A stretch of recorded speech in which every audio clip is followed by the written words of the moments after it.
Assalamu alaikum. This is me, Dr. Imsha Shehzad, a certified manual physiotherapist. कैसे हैं आप सब? उम्मीद करती हूँ खैरियत से होंगे। This video is about the Kaltenborn mobilisation. मैं जा रही हूँ कि हम लोग केल्टन बोन मोबिलाइजेशन कैसे परफॉर्म करेंगे।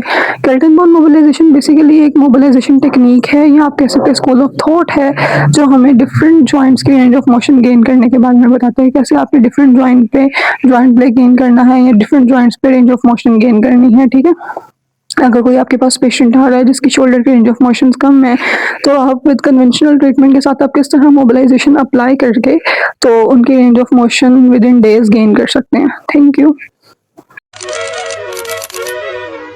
Ina mina rika dika de dai damenika maga naga tika pika rola rika ram pam ko.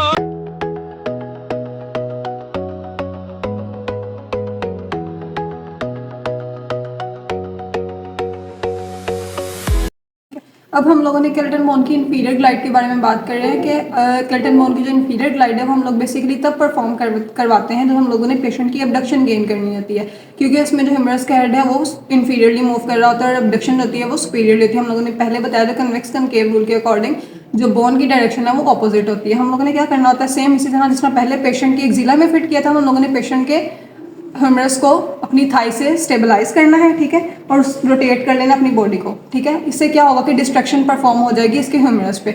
हम लोगों ने क्या करना है, अब ये थाई से हमारी डिस्ट्रैक्शन परफॉर्म हो गई हुई है, ठीक है। हम लोगों ने अपना जो हैंड है वो ह्यूमरस पे प्लेस करना है, ठीक है। ह्यूमरस पे प्लेस करके यहाँ से हम लोगों ने ये ग्लाइड देनी, ठीक है, सस्टेन ग्लाइड देनी है, ठीक है। फर्स्ट पीरियड में रह के हम लोगों ने क्या होगा, जस्ट हम लोग लूज करेंगे, मतलब डिस्ट्रैक्ट करेंगे उसको। सेकंड ग्रेड में अगर हम लोग जाते हैं, इसमें लार्जर एम्पलीट्यूड होगा और इसमें हम लोग क्या करेंगे कि हम लोग स्लैग को टाइटन अप करेंगे, मतलब टिश्यू स्ट्रेच तक हम लोग अपनी जो अवेलेबल रेंज है वहाँ तक परफॉर्म करवाएंगे। और जब हम लोग थर्ड ग्रेड में जाएंगे, सेम उसी तरह सस्टेन ग्लाइड दे के तो हम लोग एनाटॉमिकल स्ट्रक्चर तक जाएंगे, ताकि जो हमारी जॉइंटलेस, हमारे पास पेनलेस जॉइंट मूवमेंट है वो गेन हो जाए।